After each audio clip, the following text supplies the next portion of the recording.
Salut mes ambitieux, j'espère que vous allez bien. On se retrouve pour une nouvelle vidéo. Donc si vous ne connaissez pas, je suis Awa de Maman Ambitieuse. On va se retrouver aujourd'hui pour une vidéo assez spéciale, une vidéo qui a été attendue, qui a été demandée sur Instagram. Si tu entends bébé, c'est tout à fait normal, je travaille avec bébé. Donc si ce n'est pas encore fait, comme je disais, rejoins-moi sur Instagram, je vais te l'insérer juste ici, c'est @mamanambitieuse, où on pourra échanger tout ensemble, où je réponds plus rapidement à vos questions, à vos demandes, et etc. Donc, le thème de la vidéo, je pense que vous l'avez vu dans le titre, vous avez vu sur la miniature. Aujourd'hui, on va parler un peu technologie, digitale, tout ça. Aujourd'hui, ça va être pro Apple, désolé pour les autres. Mais aujourd'hui, on va parler de mon nouveau MacBook Pro, ma nouvelle acquisition. Enfin, cette vidéo. Mais qui m'appelle? Businesswoman Life. Alors, je note ce rendez-vous pour ne pas oublier. Et on peut reprendre. Donc, je disais, aujourd'hui, on va parler digital. On va parler de cette nouvelle acquisition que j'ai faite, ce nouvel achat, ce nouveau bébé, qui est mon MacBook Pro que j'ai acheté cet été, donc au mois de juillet. Donc, je l'ai acheté pour le travail, mais pas que au final, parce que j'utilise beaucoup, mais c'est majoritairement pour le travail. Et je sais que beaucoup de personnes se demandent comment choisir son MacBook, lequel prendre, parce qu'il existe énormément de MacBook aussi. Enfin, il y a le R, il y a le Pro, et puis ensuite quelle configuration, quelle taille, tout ça. Donc moi, je vais vous expliquer un peu moi mon parcours, comment j'ai procédé pour le choisir, comment j'ai fait pour l'acheter. Et voilà, je vous donne toutes mes infos, sachant que autour de moi, j'ai un MacBook Air ici à ma droite, j'ai un MacBook Pro qui est le mien, et il y a également l'iMac, basique qu'on a. Donc je vais vous parler un peu des trois, des erreurs que j'ai déjà faites et des erreurs à ne pas faire. Ça, si ça peut t'aider, n'hésite pas. En attendant, avant qu'on attaque et je te donne toutes les infos, pense à t'abonner en cliquant sur la petite image en dessous et le petit s'abonner qui est en bas. Pense aussi à activer les cloches de notification pour être alerté lorsqu'il y aura d'autres vidéos sur ma chaîne. Et maintenant, on attaque. Pour savoir, ça fait un bon moment que je pensais à acheter mon MacBook Pro. Pourquoi? Parce que je ne pouvais plus utiliser mon ordinateur personnel que j'avais. Donc c'était un ordinateur que j'avais depuis la fac pour travailler dessus. Sauf que la seule chose que je faisais, c'était taper du texte, on va dire, au début. Et ensuite, j'ai commencé à faire mon blog et compagnie. Et c'était un ordinateur lambda qui m'a coûté 500 € à tout casser, je crois, il y a plusieurs années. Et donc là, maintenant que je travaille à mon propre compte, que je fais beaucoup de choses avec l'ordinateur, je me dis que c'était le moment d'investir tout simplement. La première chose qu'on a faite, je dis on parce que le MacBook Air n'est pas le mien, c'est celui de mon mari et l'iMac est à nous deux vu qu'on vit ensemble. La première chose qu'on a faite, c'est qu'on a d'abord investi dans un iMac parce que je pensais que prendre un iMac allait me faciliter la vie. Donc ça me permettait de garder mon PC avec le côté Windows et d'avoir quand même ce côté Apple que j'aime beaucoup parce que j'ai toujours été pro Apple, pro iPhone en téléphone. Donc voilà, donc je me suis dit, l'iMac c'est parfait, on a sauté le pas, on a pris un iMac. Sauf que l'erreur qu'on a faite, c'est qu'on n'a pas identifié notre besoin. On l'a acheté comme ça, donc c'est-à-dire qu'on a choisi l'iMac, mais on ne s'est pas demandé à quoi il allait nous servir exactement. Donc je pense que les accros de shopping et compagnie, vous allez vous reconnaître ici. Parce que moi je me reconnais totalement, c'est moi j'étais une ancienne acheteuse compulsive. Donc voilà, j'ai vu l'iMac, je voulais l'iMac.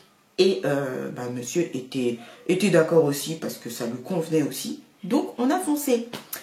Au final, c'est pas forcément le choix le plus judicieux que je recommanderais de faire parce que le conseil numéro 1 que je vais vous donner, c'est d'abord d'identifier le besoin, ton besoin, pourquoi tu veux acheter un ordinateur.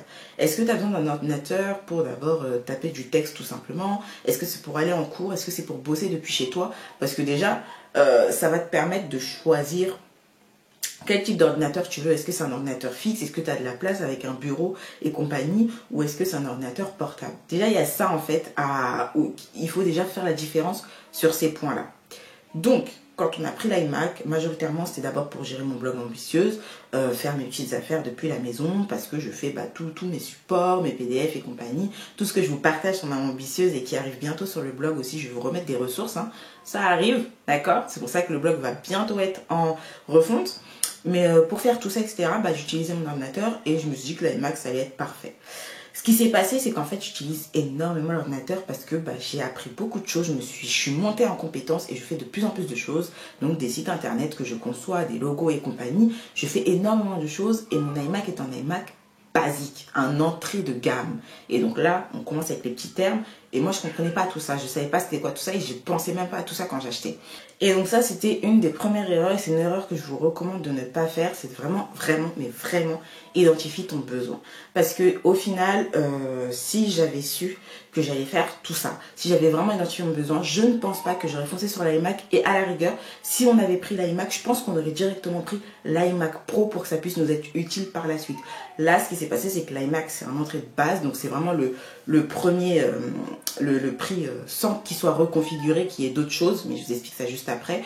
Donc, ce qui se passe, c'est que des fonctionnalités de base, et donc même si c'est un iMac, même si c'est Apple, ça bug quand même, et assez lent, parce qu'il est rempli rapidement. Donc, il s'est rempli rapidement avec tout ce qu'on fait dessus. Donc, ce qui s'est passé, c'est qu'on s'est dit, bon, maintenant, c'est le moment d'investir, d'avoir nos MacBooks. Donc moi j'ai opté pour le MacBook Pro, mon mari a opté pour le MacBook Air parce que nos fonctionnalités, enfin nos utilisations ne sont pas les mêmes, nos besoins ne sont pas les mêmes.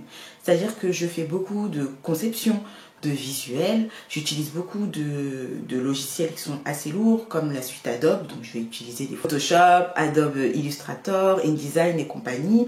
Je vais beaucoup surfer sur internet, je vais utiliser aussi des logiciels pour la conception de sites. Et ce qui va se passer, c'est pas tant les logiciels, c'est plutôt le fait que je jongle toute la journée et que toute la journée, je laisse mes applications ouvertes, je jongle de gauche à droite. Et pour ça, il fallait que l'ordinateur soit assez puissant et puisse le supporter sans être fatigué. Il y a aussi le fait de monter des vidéos qui peuvent être assez lourdes parfois. Donc tout ça en même temps, sur des journées, avec la batterie aussi qui s'use. Il fallait que ce soit assez fort, c'est pour ça que j'ai décidé d'investir en 2020 dans ce MacBook Pro qui est juste mon bébé, c'est un chouchou parce que jusque là, donc là on est en décembre, ça fait déjà la moitié de l'année que j'utilise, il est juste excellent, il ne rame pas du tout malgré que je jongle entre tous mes logiciels, c'est juste parfait. Donc c'est pas le MacBook entrée de gamme, c'est un MacBook Pro 13 pouces, donc pas 16 pouces parce que je sors quand même, hormis confinement on va dire. Sans le confinement, je vais travailler à l'extérieur et compagnie en déplacement. Donc, il fallait qu'il puisse supporter, que je puisse moi supporter le poids. Donc, voilà. Donc, c'est un 13 pouces et c'est amplement suffisant pour mes besoins en tout cas, pour que ce soit pour des sites ou autres. C'est totalement suffisant. Par contre, j'ai augmenté tout ce qui était à l'intérieur, c'est-à-dire qu'il me semble que j'ai rajouté un peu de mémoire et j'ai rajouté au niveau du processeur, au lieu que ce soit le MacBook qui était à i5, j'ai rajouté un peu de sous pour que ce soit un processeur i7 et que ça supporte plus de choses. Voilà ce que j'ai fait, donc je l'ai reconfiguré, donc ce n'est même pas le MacBook Pro entrée de base. Et je pense que c'est pour ça qu'il me va parfaitement aujourd'hui. Dieu merci. À côté de ça, on a le MacBook Air que mon mari s'est pris. Donc le MacBook Air, lui, n'a pas été reconfiguré tout simplement parce que mon mari utilise le MacBook Air pour d'autres besoins. Ses besoins, c'est typiquement des choses plus basiques parce qu'il ne va pas utiliser de gros logiciels, à part si moi je me baladais sur son ordi pour utiliser, mais c'est très rare.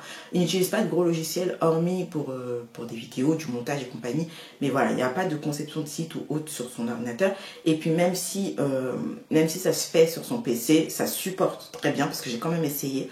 Mais on ne va pas jongler entre différents logiciels toute la journée, d'accord? Donc sinon, si c'est pour cette utilisation-là, le MacBook Air, il est très bien. Quoi d'autre? La seule différence, par exemple, que j'ai pu voir, donc il y a deux différences. La différence déjà physique, c'est que il va être plus léger que le MacBook Pro, donc en épaisseur, il est plus fin. Et il n'y a pas la touch bar dessus. Voilà, il y a les boutons en haut, mais il n'y a pas la touch bar qui est assez cool sur le MacBook Pro. Et sinon, la seule différence que j'ai vue quand je naviguais, que je touchais un peu, c'est lorsque par exemple j'ai fait des choses avec des vidéos, ça prenait ici plus de temps à se télécharger, à s'exporter que sur mon MacBook Pro où c'était vraiment plus rapide. Voilà la seule différence et encore, ça l'a très bien fait, c'est juste que ça allait moins vite et voilà, encore une fois ça dépend vraiment des besoins, est-ce qu'on va aller très vite, est-ce que c'est le cœur de métier, voilà, ça dépend de tout ça. Donc, en résumé, c'est vraiment analyser son besoin. Et ça, je ne l'avais pas forcément compris. Et donc, pour choisir mon MacBook Pro, ce que j'ai fait, c'est que j'ai regardé des vidéos. Donc, je vais vous mettre les vidéos que j'ai regardées juste en dessous. Je vous mettrai les liens de ces chaînes parce qu'ils sont assez pros. Ils sont pros dans leur domaine et ils en parlent facilement et on comprend assez facilement. Donc, voilà, j'espère que ça va vous aider. À côté de ça, faut pas oublier que c'est quand même un investissement quand on prend son ordinateur. Donc autant se dire, j'attends un petit peu pour rajouter telle somme pour que mon ordinateur, je puisse le garder plus longtemps, que de se dire, je vais l'acheter vite maintenant et plus tard je changerai parce que c'est de la perte d'argent en fait. Donc voilà, mon MacBook Pro, il m'a coûté plus de 2000 €. C'est une somme, mais c'est aussi un investissement dans mon travail. Donc c'était tout à fait normal que je le fasse. Tandis que le MacBook Air, il était moins cher et l'iMac aussi. Voilà, donc ça va dépendre. Et encore une fois, comme je vous l'ai dit, l'erreur que nous, on a pu faire sur l'iMac, vraiment, évitez-la. Et cette vidéo elle est là pour que vous puissiez l'éviter. C'est-à-dire, analyse toi ton besoin et dis-toi, ok, moi j'ai besoin d'un ordinateur pour faire ceci, c'est juste pour du traitement de texte. Dans ce cas-là, un MacBook Air, c'est suffisant. Si c'est juste pour aller surfer sur Internet, traitement de texte et aller 2 petites choses sur Photoshop, le MacBook Air, il est vraiment suffisant. Si vraiment tu jongles toute la journée, que tu travailles toute la journée avec ton ordinateur, que tu jongles entre des logiciels toute la journée, que tu as besoin que ça aille vite et que ça ne doit pas ramer ou autre, là, je te conseillerais plutôt de te tourner vers le MacBook Pro. Mais encore une fois, je vous mets les vidéos, vous aurez toutes les infos. Et en plus, j'ai vu qu'il y avait des nouveaux MacBooks qui étaient sortis. Donc, n'hésitez pas à aller voir. Et aussi, quelque chose de très important, pensez à ajouter de la mémoire dans votre ordinateur. Pensez à prendre un ordinateur avec de la place parce que sinon, c'est juste un peu inutile et vous allez devoir vous balader avec un disque dur tout le temps. Donc voilà, pensez vraiment à l'ajouter parce que je sais que c'est les options qu'on peut ajouter. On se dit, oh non, ça sert à rien, mais en fait, si, faites-le. Si tu n'as pas encore cet argent, économise un tout petit peu, attends juste quelques semaines ou quelques mois et puis là, fais ton achat. Comme ça, tu es sûr de pouvoir garder ton ordinateur, ton MacBook plus longtemps. Oui, voilà, on me demandait si je devais prendre un MacBook Air ou un MacBook Pro. Donc, j'y ai répondu dans cette vidéo. Donc pour le prix, j'y ai répondu aussi. Le mien a coûté 2300 et quelques. Donc voilà. Mais comme je vous ai dit, c'était par rapport aux configurations que j'ai mises dessus. Il a mis, oui, pour répondre à ça, il a mis 1 mois avant d'arriver. Parce que justement, ceux qui étaient disponibles, c'est ceux qui étaient de base. Alors que ceux qui sont configurés, ils mettent plus de temps. En tout cas, le mien a mis 1 mois à arriver. C'était dur, mais il est bien arrivé. Et voilà, pour les autres questions, pour les questions, je pense que j'ai répondu à tout. Je pense que je vous ai donné l'essentiel des informations dans cette vidéo. L'avantage de prendre mon MacBook Pro, c'est que vu que j'ai un iPhone, vu que j'ai une Apple Watch, je peux tout connecter. Et j'aime bien ce côté connecté dans les outils digitaux. Cependant, ça ne m'empêche pas d'utiliser par exemple les choses de Google, etc. Parce qu'il y a des choses comme le calendrier d'Apple qui m'est pas utile et que je préfère le connecter avec l'agenda de Google, des choses comme ça. Mais bon, ça c'est moi, c'est mon organisation. Donc si vous voulez des vidéos organisation, n'hésitez pas à me le dire en commentaire de cette vidéo. Et sinon, je pense que je vous ai tout dit cette fois-ci. Je vous fais des bisous. N'hésitez pas à liker cette vidéo si elle vous a plu, à la partager s'il y a d'autres personnes qui veulent acheter un MacBook ou un iMac mais qui ne savent pas comment faire leur choix. Et surtout à vous abonner et à activer la cloche de notification déjà pour me soutenir et aussi pour être alerté lorsque vous aurez de nouvelles vidéos sur la chaîne Maman Ambitieuse. C'était tout pour moi, je vous fais plein de bisous. Bye bye.